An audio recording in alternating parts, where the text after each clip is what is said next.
During the weekly wrap-up, the new intern suddenly switched the projector to my attendance record. The eyes of the CEO and the entire company locked onto me in an instant. The intern, Madison, tilted her chin up with a smug grin and slammed a stack of photos onto the mahogany conference table. "Nate, I'm reporting her. She's been using the company's luxury vehicle to pick up her kid every single day. It's a blatant misuse of company assets for personal gain. I move for immediate termination." Nate's face turned, as dark as a thundercloud. I looked at this ambitious intern with a flicker of genuine pity. She was so desperate to climb the ladder, she hadn't noticed the rungs were made of glass. The company car she was referring to, that was my Rolls Royce Cullinan, a $300,000 piece of machinery. For the sake of closing deals and keeping the firm's image afloat, I had let the company use it for free for 2 whole years.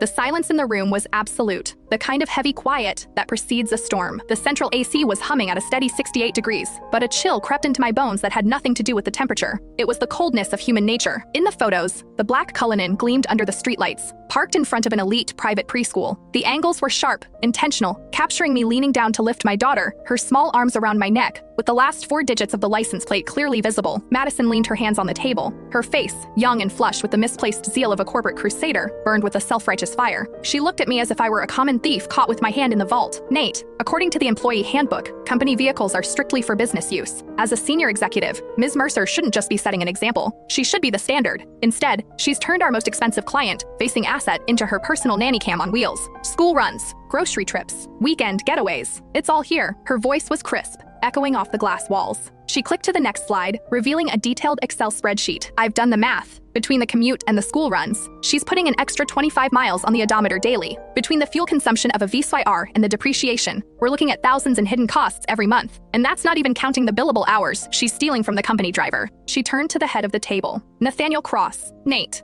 was my college classmate. He was the founder of this firm. In the early days, when he couldn't even cover payroll, I was the one who dipped into my savings to keep the lights on. Later, when we needed to project an image of success to land the big fish, my 5-year-old BMW didn't cut it. Without a second thought, I brought in the Cullinan I'd bought myself as a 35th birthday present, a car I'd owned for less than a month. I told him back then, "Take it, use it. We need the clients to see we're already in their league." That temporary favor had lasted 2 years. I paid for the gas. I paid the insurance premiums. I covered the maintenance. Sometimes, when the driver was overwhelmed, I even drove to JFK myself to pick up VIPs. Everyone in this building knew that car was mine. Or at least, they should have. But looking at Nate now, there was no defense in his eyes. His brow was furrowed, his fingers drumming rhythmically on the table, a nervous habit he had whenever he was weighing his own interests against someone else's. "Diana," Nate finally spoke. His voice was low, coated in a professional coldness that felt like a slap. "The evidence Madison provided. Is it true?" I stared at him, my heart skipping a beat. "Is it true?" 2 years ago, when he begged me for the car